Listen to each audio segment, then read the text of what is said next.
Salut tout le monde, bienvenue à ce huitième vidéo sur le jeu Downfall qui sera publié par GMT Games. Dans ce vidéo qui est probablement le dernier, on va parler des derniers ordres qu'on n'a pas vus rapidement pour que vous ayez vraiment le portrait complet. D'abord, sur beaucoup d'ordres, il y a ce qu'on appelle un redeploy, là, qui est l'espèce de carré jaune avec un chiffre et une flèche. Ce sont des ordres de mouvement. Des fois, vous avez des ordres que seulement cette icône-là. Des fois, vous avez les deux icônes. Des fois, vous avez seulement les attaques. Ces ordres-là, collectivement, on les appelle des opérations. Fait que quand il y a les deux, il faut suivre l'ordre strict de gauche à droite. Fait que dans cet ordre-là, on se déplace et ensuite on fait deux attaques. Et dans ce cas-là, on fait deux attaques et ensuite on se déplace. Ici, on ne fait que se déplacer. Puis ici, on ne fait qu'attaquer. Le chiffre qui est écrit ici, c'est pas le nombre d'unités que vous pouvez déplacer, c'est la valeur en points de mouvement des unités que vous allez déplacer.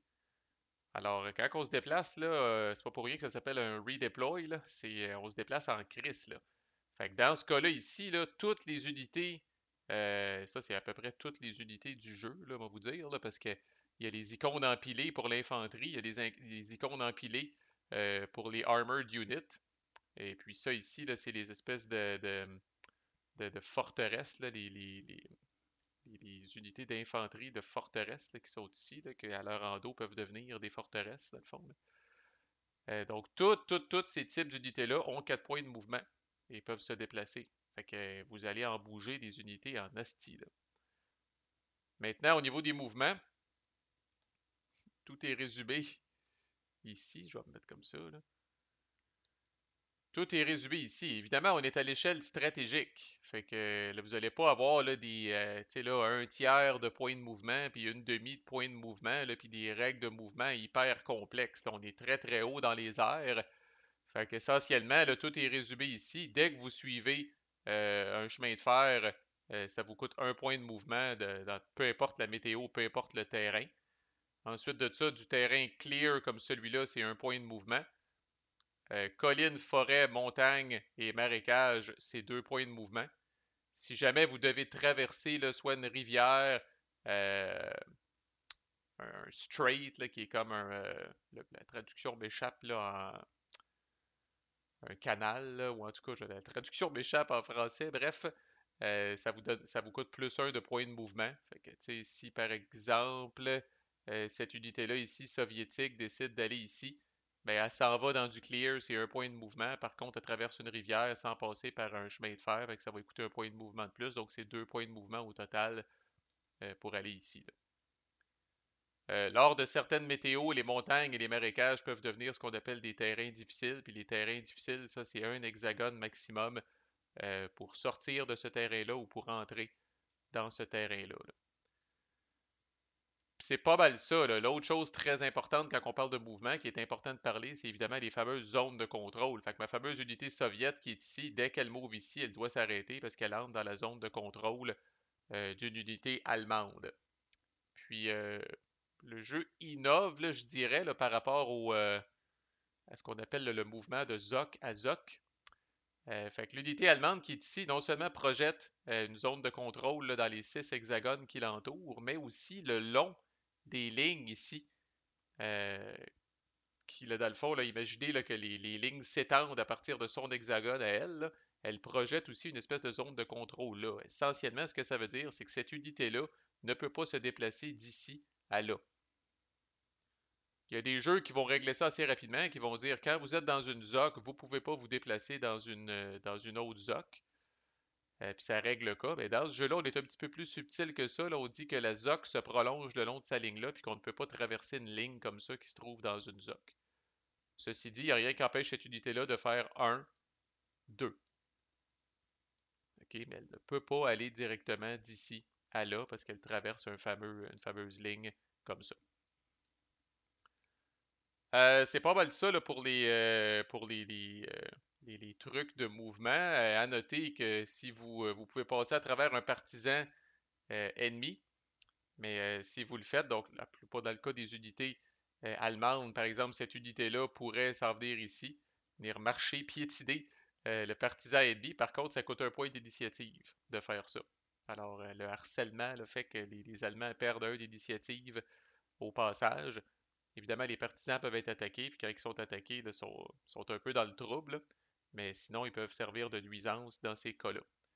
Il y a d'autres petites règles par rapport à ce qu'on appelle là, les frontières nationales. La map est séparée en pays, je pense qu'on en a déjà parlé, là. Fait que, tu sais, là, la Roumanie, la Bulgarie, là, tu sais, vous voyez ces espèces de lignes-là, là, c'est des frontières nationales. Essentiellement, je résume à très haut niveau, là, mais les frontières, les pays, là, c'est premier arrivé, premier servi dans le cas de l'Ouest et des Soviets. L'Ouest et les Soviets se pileront pas trop sur les pieds, là. C'est-à-dire que si l'Ouest entre le premier dans un pays vraiment avec des unités terrestres, ben, le pays devient, là, tant que les unités de l'Ouest restent là, off limits pour les Soviets. Fait que, tu sais, là, on peut pas venir jusqu'à courir par exemple. S'il y a des unités de l'Ouest qui rentrent ici, en Hongrie, ben, le Soviet peut pas commencer lui aussi à rentrer en Hongrie. Là, puis là, c'est la course pour Budapest. Là, on dirait que la Hongrie est considérée comme étant en cours de processus d'être libérée par l'Ouest. Puis il tourne le dos, si on veut, là, un petit peu aux Soviets suite à ça, là. Autre ordre dont on peut parler, le fameux l'ordre de Mechanize. C'est très très semblable au recrutement, sauf que vous recevez moins de steps. Mais par contre, ces steps-là sont beaucoup plus précieuses puisqu'elles peuvent être assignées à des unités armored. Donc, soit là, que vous allez là, redonner des steps à des unités armored ou que vous allez pogner des unités que vous allez flipper du côté armored. Ce qui est quand même pas banal dans les faits, oubliez pas que ça leur donne quand même un step de plus parce que pour satisfaire un hit en combat, vous pouvez flipper une unité armored sur son côté comme ça. Mais c'est surtout que le temps qu'elle reste en armored, elle a full de bonus en combat, là, surtout si c'est un tank allemand, par exemple, là, qui attaque, là, quand la météo est bonne. Fait que ça donne toutes sortes de bonus. Fait que c'est effectivement c'est pas plus cher en initiative, j'allais dire, c'est sûr qu'on paye plus d'initiatives par step qu'on reçoit, mais c'est des steps plus précieuses. À noter que l'Ouest, spécifiquement l'Ouest, a un petit marqueur spécial ici qui s'appelle Armor Reserves. Lorsqu'ils utilisent un ordre de Mechanize, l'Ouest peut prendre ce marqueur-là plutôt, là, puis l'avancer sur la track. Essentiellement, ils peuvent mettre en banque des steps mécanisés. Euh, donc, quand ils font un ordre de mécanize, soit qu'ils vont prendre certaines des steps, pas nécessairement toutes, puis qu'ils vont les assigner sur cette track-là, ou ils peuvent dépenser autant de steps qu'ils veulent de cette track-là pour venir là, bonifier l'ordre de mécanize. Fait que, par exemple, si je suis ici, puis que je joue un ordre de mécanize, puis que je suis l'ouest, puis que là j'en veux en crise des steps d'armor, ben, je pourrais tout dépenser ça ici, euh, puis là avoir 5 steps d'armor à assigner où je veux. Bon, les fameux débarquements, ça va commencer à partir du tour 2. Fait qu'au tour 2, l'Ouest reçoit en renfort là, deux beachheads, là, qui est comme des espèces de plages de débarquement, si on veut. Fait que là, comme d'habitude, comme tous les renforts, ça va s'en aller dans le pending area au début, puis c'est pas utilisable. Vous allez devoir attendre le fameux événement, je sais pas si on l'a encore, ouais. Le fameux événement de High Command qui permet à toutes les factions de prendre leurs trucs qui sont pending puis de les mettre dans leur force pool. Et à partir du moment où ça s'en vient dans le force pool de l'Ouest, lors d'un ordre de déplacement qui inclut là, le fameux icône ici là, des unités maritimes. Fait que là, c'est les Allemands, ils n'ont pas beaucoup, là, mais regardez, l'Ouest, l'icône revient quand même souvent. L'icône revient sur trois ordres. Fait que quand vous allez jouer à un de ces ordres-là, là, où l'encre de bateau est présent, là, c'est là où vous allez pouvoir enfin flober vos précieux points de transport. Vous allez en fait flober autant de points de transport que la plage que vous visez. Fait que, par exemple, un débarquement classique pourrait être ici, là. Fait que là, à ce moment-là, ça coûte 3 points de transport à l'ouest. L'ouest viendrait prendre cette espèce de beachhead-là et va venir le mettre ici. Et là, les unités, ça, c'est considéré comme un. Il y a un petit symbole de port, là. C'est considéré comme un port limité pour l'instant. Il y a certes, il y a seulement, là, comme les 4 points indiquent, là, il y a seulement 4 steps qui peuvent apparaître sur ce port-là lors d'un déplacement.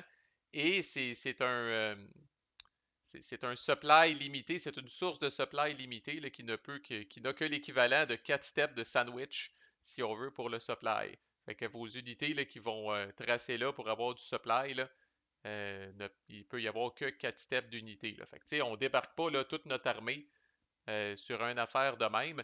Généralement, ce qu'on va faire avec ça, c'est qu'on va mettre ça en place, puis après ça, on va débarquer suffisamment d'unités pour venir prendre, entre guillemets, un vrai port, comme Syracuse ou Palermo, là.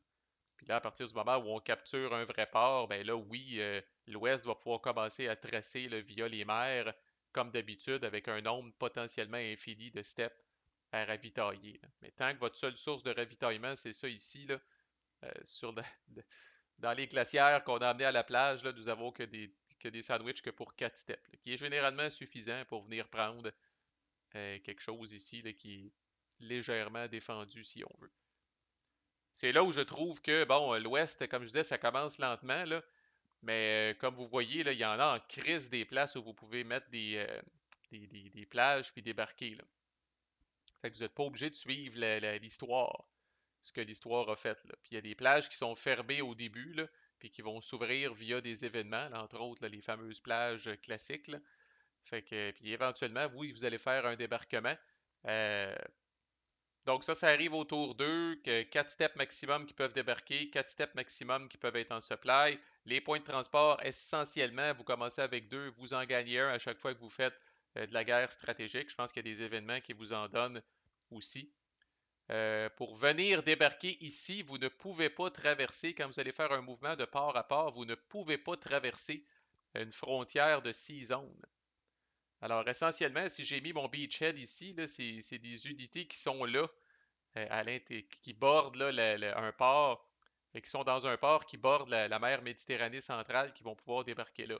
Fait qu'on présume encore là, si vous faites les choses dans l'ordre relatif que ça a été fait dans l'histoire, vous allez d'abord commencer par libérer l'Afrique, puis après ça, c'est peut-être ce valeureux tank-là, ici, là, une fois où, par exemple, au minimum, Tripoli va être libéré, ben là, ce tank-là pourrait bouger de port à port de Tripoli jusqu'à ce beachhead-là, parce qu'en faisant ça, il ne traverse pas de frontières de 6 zones. Fait que votre priorité au plus calice va être de capturer un véritable port, mais quand même si un véritable port est traversé, la limite de déplacement que vous pouvez faire de port à port, c'est 6 steps. Mais l'avantage d'avoir un port de capturer, c'est qu'au niveau du supply, là, par exemple, ça devient illimité tant que vous êtes capable de tracer via la mer vers une des sources de supply en question là, pour les unités que vous avez, là, soit États-Unis ou United Kingdom principalement. Fait que c'est intéressant. Comme je dis, on peut reproduire le débarquement en Italie, là, quand même assez facilement, puis éventuellement le débarquement en Normandie, mais on peut aussi être créatif un peu. Vous pourriez débarquer aux Netherlands ici. Mais tu sais, le nombre de points de transport est en conséquence des fois, puis on n'a pas toujours ce qu'il faut. Alright, puis deux dernières commandes qui sont disponibles, deux derniers ordres, je devrais dire, qui sont disponibles seulement pour l'Axe, puis qui sont pareils là, pour l'OKH puis pour l'OKW, là.